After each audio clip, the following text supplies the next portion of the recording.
second guest this evening is Manny Badillo from the New York City Coalition for Accountability Now. He joins us now from New York. Many thanks for being with us here on France 24. Now, your organisation is campaigning for a fresh investigation into the September 11th terror attacks. Tell us why. Well, basically, when it comes to the only public inquiry into the events that took my uncle's life and 3,000 others, what we find is the U.S. government has told us a story that conflicts tremendously with the physical, scientific, corroborated evidence that we could all find in the public forum. 60% of the commissioners said that they were lied to, that we did not get the entire story. 70% of family members' questions were never answered during that only public inquiry years ago. Here in New York City, for the past year, we've collected 80,000 signatures to have on this November's ballot a referendum that allows for New York City voters to say yes to an impartial, non-political, subpoena-powered investigation, a proper investigation, into the events that took my uncle's life. Are you saying that you don't believe Al-Qaeda and Osama bin Laden were behind the attacks?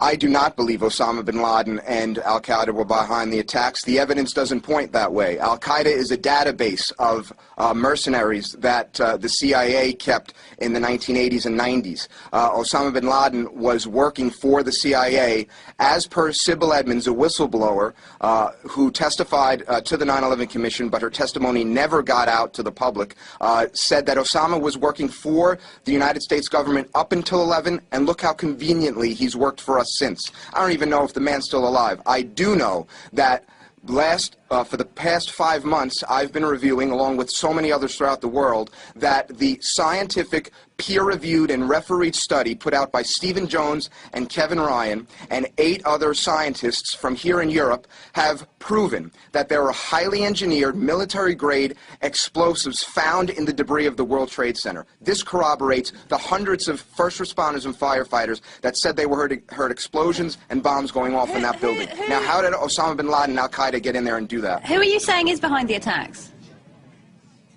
Well, that's why this event, this mass murder, this unsolved crime begs for a new investigation. We have to find out what happened. At the very least, as a grand cover-up. At the very most, this was criminal elements within the United States government and foreign governments and corporate entities that managed to rig those buildings and take them down. This is where the evidence points. The evidence does not point to what the U.S. government is trying to condition us to believe. Can I put it to you, though, that in the last 8 years there hasn't been a terror attack in the United States?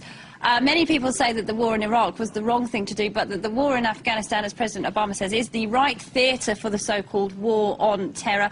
Would you not say that the fact that there's been no terror attacks in the last 8 years means that the U.S. administration is, at least now, on the right path? You know, it could also mean that there was no real threat to begin with. We're in Afghanistan right now, and we're bombing innocent Muslim families. We're demonizing them throughout our media. What we find is, in Afghanistan, not only is there an oil pipeline that's supposed to be built through there, but we find a tremendous wealth of natural resources, including opium fields, okay? Last year had the largest opium crop in the history of Afghanistan, and this is when NATO is there. I mean, what's going on? We know the CIA has been bringing drugs into this country, the United States, for the past 5 decades. So now we have NATO and U.S. forces in control, supposedly, of Afghanistan, but yet the poppy field crop is the largest it's ever been. What's going on? Mr. Badillo, many thanks indeed for joining us. I'm afraid we will have to leave it there. Well, that's it for tonight's focus. We'd like to remind you that any views given by our correspondents or our guests are not, of course, the views of France 24. Do stay tuned. More international news and headlines coming up right after this.